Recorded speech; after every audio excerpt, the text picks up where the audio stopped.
Dear student, today we will discuss about the conflict of Roman Empire and Church, because this conflict is more important of Middle Era. It's a conflict of religious conflict. इसमें हुआ क्या था कि इसमें जो है power को लेके एक कॉन्फ्लिक्ट पैदा हो गया जो रोमन एम्पायर के बीच और चर्च के बीच था कि एक्चुअल में सुपरविजन कौन है, कौन सुपीरियर है इस बात के लिए कि क्योंकि चर्च कहता था कि चर्च जो है वो सुपीरियर है क्योंकि वह गॉड या ईश्वर का घर है, the house of God church को माना जाता था क्रिश्चियनिटी में। एंड रोमन एम्पायर का यह मानना था कि एक्चुअली सारे पावर्स जो है वह मोनार्क या फिर राजा द्वारा ही दिए जाते हैं या फिर उन्हीं के द्वारा प्रोवाइड कराए जाते हैं। जो भी लोग अपने पावर्स या राइट्स पाते हैं वो मोनार्क द्वारा ही उनको प्रोवाइड कराया जाता है। और एब्सोल्यूट मोनार्की का कॉन्सेप्ट था जिसमें व्यक्ति पे पूरी तरह से अधिकार होता है राजा का। तो इस सिचुएशन में यह कॉन्फ्लिक्ट एक बहुत बड़ा विवाद या कॉन्फ्लिक्ट बन के पैदा हो गया था मिडल एज में। और इसका प्रभाव जो है वह संत अगस्टाइन के विचारों पे भी पड़ा था। और संत अगस्टाइन जो है वह इस चूंकि क्रिश्चियन होने के नाते, एक क्रिश्चियन एडवोकेट होने के नाते या फिर पादरी होने के नाते, पादरी के साथ साथ वह क्रिश्चियनिटी के एक एडवोकेट थे, एक समर्थक थे और वह उसको डिफेंस करना चाह रहे थे। वह जो है तमाम हो रही आलोचनाओं को प्रिजर्व कर रहे थे और यह चाह रहे थे कि कैसे भी करके क्रिश्चियनिटी को जो है क्रिश्चियनिटी पर लगने वाले जितने भी एलिगेशन या आरोप थे उनको उससे उसको रोका जाए। तो संत अगस्टाइन ने उस समय की प्रचलित या जो कॉन्फ्लिक्ट था मोनार्क या फिर क्राउन और स्पिरिचुअल पावर चर्च के बीच, तो इसको दूर करने के लिए एक कॉन्सेप्ट जो है वो डेवलप किया या फिर एक कॉन्सेप्ट जो चला आ रहा था उसका उन्होंने भरपूर समर्थन या उसके एक मेन एडवोकेट के रूप में अपने आप को स्टेबल किया। और वह था जो थियरी ऑफ टू सैरोड या फिर डॉक्ट्रिन ऑफ टू सैरोड, जिसे हिंदी में दो तलवारों का सिद्धांत कहा जाता है। यह एक कह सकते हैं कि यह एक तरह से दोनों पावर्स के बीच एक ट्रीटी थी, एक कॉन्ट्रैक्ट था। या फिर यह कह सकते हैं कि दोनों को संतुष्ट करने के लिए या दोनों को शांत करने के लिए या फिर इस कॉन्फ्लिक्ट को खत्म करने के लिए एक जो है वह एक सिस्टम या एक बीच का मार्ग डेवलप किया गया था। संत अगस्टाइन जो है वह इसके एडवोकेट के रूप में अपने आप को प्रस्तुत करते हैं और यह बताते हैं कि यह जो पावर है, एक तरफ पॉलिटिकल पावर है, तो पॉलिटिकल पावर जो है वह ईश्वर ने जो है पॉलिटिकल पावर वह मोनार्क या राजा को दिया है। और जो स्पिरिचुअल पावर है, स्पिरिचुअल पावर का जो सेंटर है या फिर स्पिरिचुअल पावर का जो अथॉरिटी है वह उन्होंने चर्च को दिया है। तो चर्च का काम स्पिरिचुअल पावर को मेंटेन करना है और जो मोनार्क है उसका काम पॉलिटिकल पावर को वो करना है, मतलब कंट्रोल करना है। तो यह जो कॉन्फ्लिक्ट जो चला आ रहा था पॉलिटिकल पावर और उसके बीच, पॉलिटिकल पावर और उसके बीच जो कॉन्फ्लिक्ट चला आ रहा था पॉलिटिकल पावर के बीच, पॉलिटिकल पावर और स्पिरिचुअल पावर के बीच, उसको जो है कम करने या खत्म करने का काम किया था। जैसे कि संत अगस्टाइन का यह भी कहना था कि पॉलिटिकल पावर जो है वह मोनार्क या राजा के पास है और उस पावर को वह यूज कर सकता है और उसमें किसी तरह का कोई बैरिकेटर नहीं है। सिर्फ और सिर्फ जो है वह जो गाइडलाइन है जो ईश्वर या गॉड ने गाइडलाइन प्रोवाइड की है उसका ध्यान मोनार्क को रखना पड़ेगा। और मोनार्क का मानना था कि कोई गाइडलाइन नहीं होगी क्योंकि जो स्पिरिचुअल पावर है, स्पिरिचुअल पावर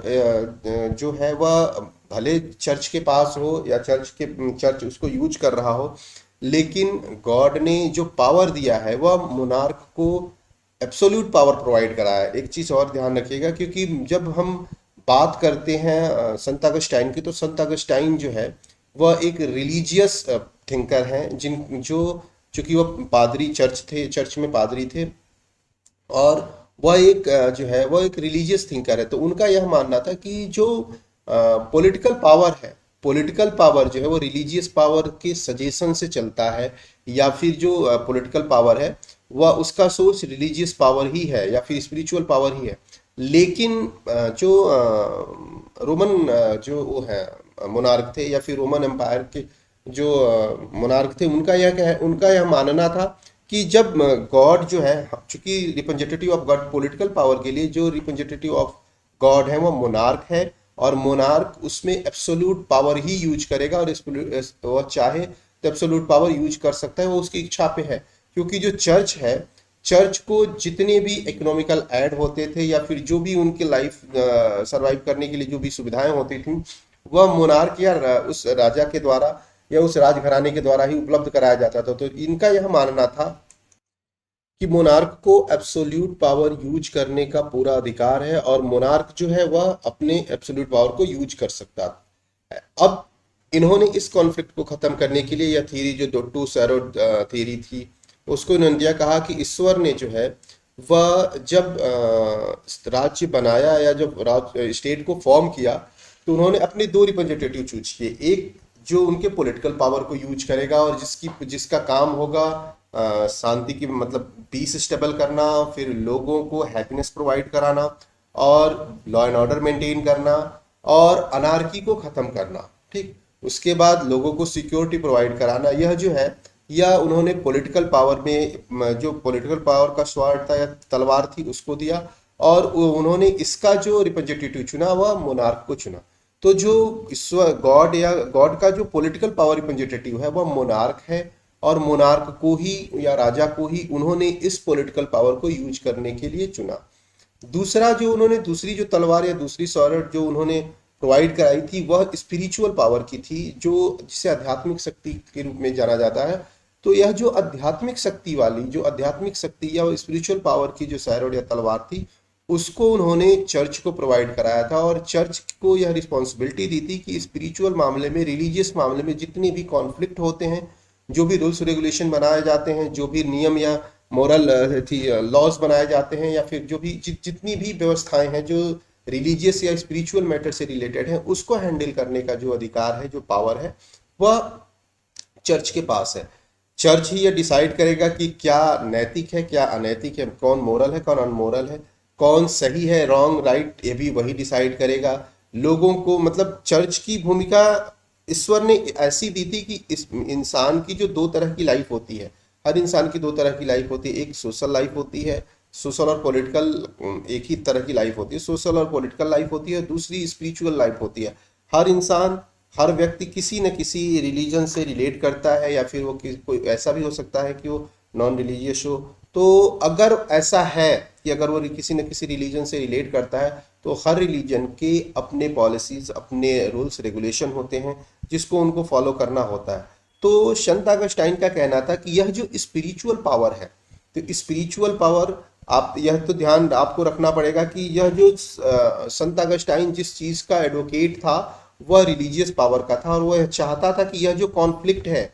जो पॉलिटिकल पावर और स्पिरिचुअल पावर के लिए हो रही है या जो चल रही है, जिसमें मोनार्क और चर्च आपस में जो है वह एक दूसरे के पावर को लेकर एक दूसरे के अगेंस्ट खड़े हैं, तो इस कॉन्फ्लिक्ट को, इस विवाद को, इस जो है सिचुएशन को हैंडल करने के लिए, खत्म करने के लिए उसने यह सिद्धांत दिया था। तो उसका यह कहना था कि जो स्पिरिचुअल पावर है, स्पिरिचुअल पावर जो है वह चर्च यूज करती है, और चर्च के पास ईश्वर ने उस जो सैरोड या तलवार जो दी है वह उसको चर्च को दी है, और चर्च इस पावर को यूज कर रहा है। उसमें उसने कहा था कि राजा मोनार्क जो है, मोनार्क के पास सारे पॉलिटिकल पावर है, लेकिन मोनार्क के पास अगर कोई ऐसी प्रॉब्लम आती है, या फिर कोई ऐसा विवाद आता है, या कोई ऐसी समस्या आती है, या कोई ऐसा मुद्दा आता है जो रिलीजियस रिलेटेड हो या फिर जो स्पिरिचुअल रिलेटेड हो, तो राजा को चाहिए कि वह इसमें क्या करे, इसमें चर्च से सजेशन ले। जबकि यह कॉन्फ्लिक्ट, यहाँ कॉन्फ्लिक्ट इसी बात का था कि सजेशन क्यों ले। अगर हम किसी से सजेशन लेते हैं, इसका मतलब है कि हम उसे अपने से सुपीरियर मानते हैं, क्योंकि हम मैक्सिमम जो है, कहने के लिए तो हो सकता है कि लर्न अबाउट एवरीथिंग, मतलब लर्न हम सबसे सीखते हैं, चाहे वो बच्चा हो, चाइल्ड हो या बड़ा हो, किसी से भी सीख सकते हैं। लेकिन जब हम किसी से सजेशन लेते हैं, तो सजेशन लेने का मतलब क्या है कि हम जिस विषय पे किसी से सजेशन ले रहे हैं तो यह इसका सीधा सा तात्पर्य या सीधा सा मीनिंग यही होता है कि वह इंसान जिससे हम सजेशन ले रहे हैं, हमारी नज़र में या सबकी नज़र में वह हमसे ज़्यादा सुपीरियर है या हमसे ज़्यादा नॉलेजेबल है। तो जो मोनार्क था, मोनार्क को यह मानना था कि यह कॉन्फ्लिक्ट ही इसी बात का था कि हम सजेशन ले क्यों, क्योंकि हम जो है खुद एब्सोल्यूट पावर यूज कर रहे हैं। तो इस एब्सोल्यूट पावर में मोनार्क का मानना था कि चाहे वो स्पिरिचुअल पावर हो, चाहे वो पॉलिटिकल पावर हो, तो हर तरह के पावर्स जो ह्यूमन बीइंग यूज कर रहे हैं वह सब मोनार्क के अंडर में है, उससे ऊपर कोई नहीं। इवन की चर्च भी मोनार्क के अंडर में है और मोनार्क द्वारा प्रोवाइड कराए गए पावर्स को ही चर्च भी यूज करेगा। ऐसा नहीं कि चर्च कोई अलग से इंस्टीट्यूशन है, नहीं। मोनार्क का मानना था कि यह जो चर्च है, चर्च भी हमारी उसी तरह के इंस्टीट्यूशन की तरह है जैसे अदर्स इंस्टीट्यूशन है, या फिर जैसे जो है हम दूसरे इंस्टीट्यूशन को पावर प्रोवाइड कराते हैं या पावर देते हैं, उसी तरह का पावर भी चर्च के पास है। और चर्च जो है उस पावर को यूज करेगा और कर सकता है जो हम उसे देंगे। और चर्च का कहना था कि जिस तरह मोनार्क जो है वह रिप्रेजेंटेटिव ऑफ गॉड है, उसी तरह चर्च जो है वह हाउस ऑफ गॉड है, कि वह जो है खुद, चर्च जो है खुद जो पावर जो यूज कर रहा है उसका पावर उसने खुद स्टेबल नहीं किया है, उसका पावर जो है वह उसको गॉड ने, ईश्वर ने अपने उसके रिप्रेजेंटेटिव होने के करते, उसका प्रतिनिधि होने के करते, उसका जो है एक उसका घर होने के करते वह पावर को यूज करता है। फिर जो दूसरा जो कॉन्फ्लिक्ट का मुद्दा था वो यह था कि चर्च डिसाइड करेगा कि क्या सही और क्या गलत है। तो चर्च जब यह डिसाइड करेगा कि क्या सही और क्या गलत है, क्या मोरल है क्या अनमोरल है, क्या राइट है क्या रॉन्ग है, तो इसमें दूसरा कॉन्फ्लिक्ट यह पैदा हो जाता था कि तब फिर वह राजा को भी अपने अंडर में रखेगा, क्योंकि जो रूल्स और रेगुलेशन अगर वो सोसाइटी के लिए बनाता है, लोगों के लिए बनाता है, चाहे वो रिलीजियस हो चाहे किसी तरह का हो, इसका मतलब है कि अगर राजा भी है तो मोनार्क को भी उन सारे रूल्स और रेगुलेशन को मानना पड़ेगा जो चर्च द्वारा बनाया जाएगा। तो कॉन्फ्लिक्ट का जो दूसरा मैटर यह था कि जब राजा एब्सोल्यूट, जो मोनार्क है वो एब्सोल्यूट पावर यूज कर रहा है और उसके पास उसके पावर में जो उसको पावर मिली है वो रिप्रेजेंटेटिव ऑफ गॉड होने के कारण मिली है, और उस पावर पे किसी तरह का कोई बैरिकेटर नहीं है, कोई रोक नहीं है, तो फिर चर्च द्वारा बनाए गए रूल्स रेगुलेशन को कैसे वो फॉलो करेगा? और चर्च उससे बड़ा इंस्टीट्यूशन हो जाएगा कि वो उसके लिए रूल्स और रेगुलेशन बनाएगा? नहीं, क्योंकि कानून बनाने का अधिकार या रूल्स रेगुलेशन बनाने का अधिकार उस सुप्रीम अथॉरिटी को होती है जो उस सोसाइटी, उस स्टेट का सबसे पावरफुल या सबसे सुप्रीम एसोसिएशन होता है।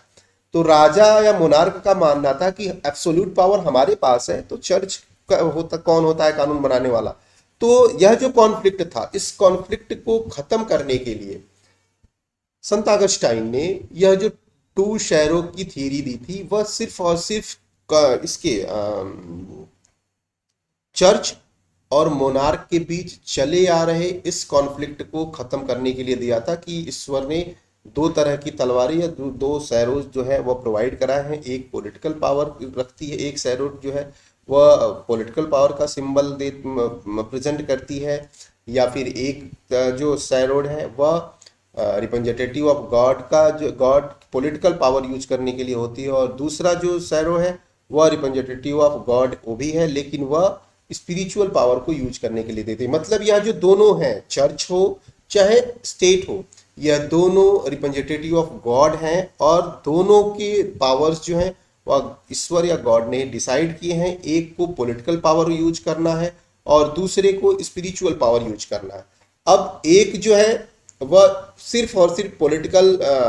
मैटर को हैंडल करेगा या देखेगा, और दूसरा जो है वो सिर्फ स्पिरिचुअल मैटर को हैंडल करेगा, देखेगा। और अगर कोई मुद्दा ऐसा आता है, जैसे चर्च के पास कोई पॉलिटिकल मैटर चला जाता है और उसके पास मोनार्क के पास कोई स्पिरिचुअल मैटर चला जाता है, तो यह दोनों चर्च और मोनार्क आपस में एक दूसरे से वार्ता करके, एक दूसरे के साथ कोऑपरेशन करके, एक दूसरे के साथ जो है मैटर को सुलझा के और इसका उचित और सही निर्णय लेंगे। यह जो है कॉन्फ्लिक्ट को खत्म करने के लिए उस समय की जो कॉन्फ्लिक्ट थे उसको खत्म करने के लिए संत अगस्टाइन या अन्य जो एडवोकेट थे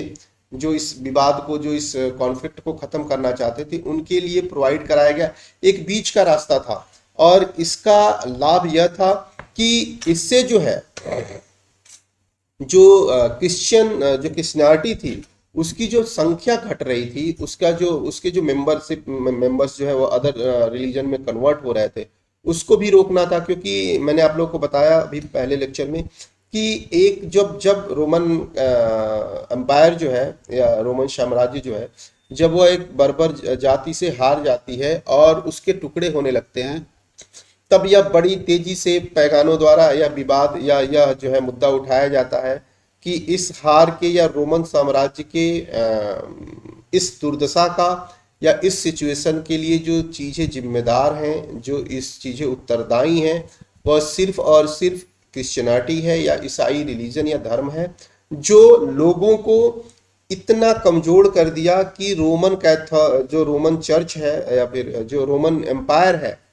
वह वर्ल्ड का सबसे बड़ा एम्पायर था। और आज इस क्रिश्चियनिटी या ईसाई धर्म के करते या ईसाई धर्म को स्वीकार करने के करते, यह जो रोमन एम्पायर है, वह इतना वीक, इतना कमजोर पड़ गया, इतना असहाय पड़ गया कि उसके टुकड़े हो गए और वह छोटी छोटी बर्बर जातियों से हारने लगा। उसके बाद इसमें जो पीस जो है, शांति के लिए जो क्रिश्चियन धर्म के आने के बाद जो पीस को स्टेबल करने के लिए या शांति को स्थापित करने के लिए जो मुहिम चलाई गई थी, जो प्रोग्राम चलाए गए थे, इसको भी लोगों ने कटघरे में ला दिया कि यह जो है यह लोगों को कमजोर बनाता है। और इस तरह से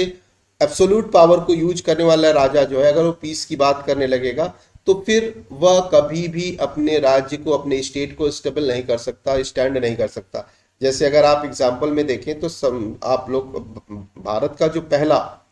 सबसे बड़ा, सबसे पावरफुल एम्पायर था, वो मौर्य एम्पायर था। और मौर्य एम्पायर में चंद्रगुप्त मौर्य सबसे शक्तिशाली राजा था। लेकिन चंद्रगुप्त के बाद उसका जब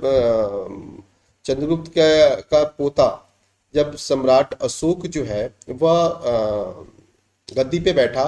और उसने जो है कलिंगा, बैटल ऑफ कलिंगा के बाद जब उसने अपना सैरोड या तलवार रख दिया और उसने धम्म नामक एक नए ट्रेडिशन को शुरू किया था, एक नया नया जो है वह परंपरा शुरू की थी धम्म का मतलब कि धर्म के प्रचार का, या फिर इस तरह का धम्म का जो हुआ, वह एक नया ट्रेडिशन शुरू किया था। तो उसने यह प्रतिज्ञा ले ली थी कि मैं जो है अब आज के बाद अपनी तलवार नहीं उठाऊंगा, क्योंकि तलवार जो है वह सिर्फ कत्लेआम करती है, लोगों की हत्या करती है, जीवों की हत्या करती है। तो इसलिए मैं ऐसा कोई काम नहीं करूंगा ऐसे जिससे लोगों को दुख हो या उसकी हत्या हो। तो इस तरह से जब सम्राट अशोक ने अपनी तलवार रख दी, तो उसके बाद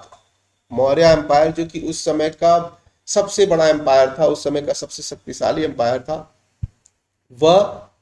कुछ ही सालों में टूट के बिखर गया।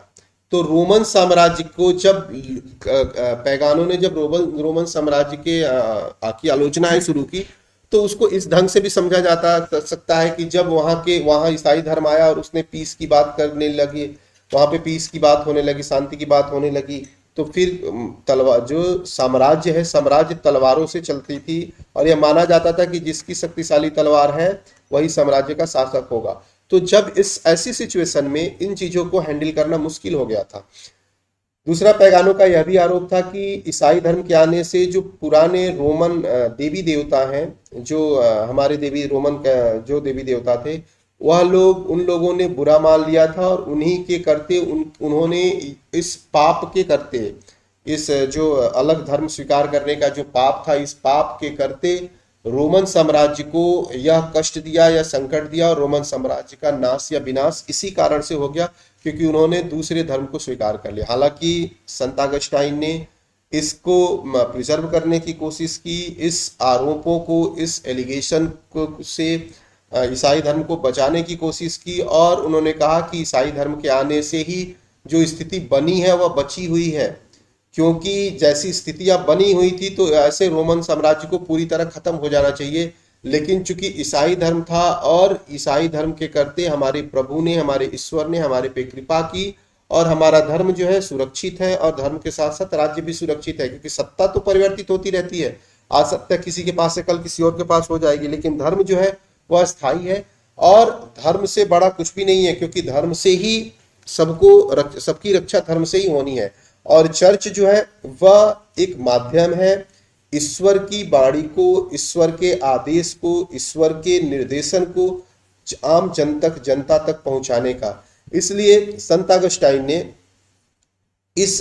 अपने विचारों के माध्यम से, अपने सूझबूझ से या अपने तर्क शक्ति से, या हर संभव कोशिश की कि जो विवाद मोनार्क और चर्च के बीच चल रहा था, जो रोमन एम्पायर और चर्च के बीच जो विवाद या कॉन्फ्लिक्ट चल रहा था, उसको खत्म कर दिया जाए। फिर उनकी इच्छा थी कि जो यह कॉन्फ्लिक्ट चल रहा है या फिर जो एलिगेशन लग रहे हैं ईसाई धर्म पे या चर्च पे, उसको भी कैसे खत्म कर दिया जाए। तो इस तरह से उनका जो मेन मोटिव था वो यही था कि कैसे भी करके हम जो कॉन्फ्लिक्ट था, जो मोनार्क और चर्च के बीच जो कॉन्फ्लिक्ट था, उसको दो तलवारों के सिद्धांत या थ्योरी ऑफ टू सैरोड के माध्यम से खत्म करने का या दबाने का काम करें। Thank you.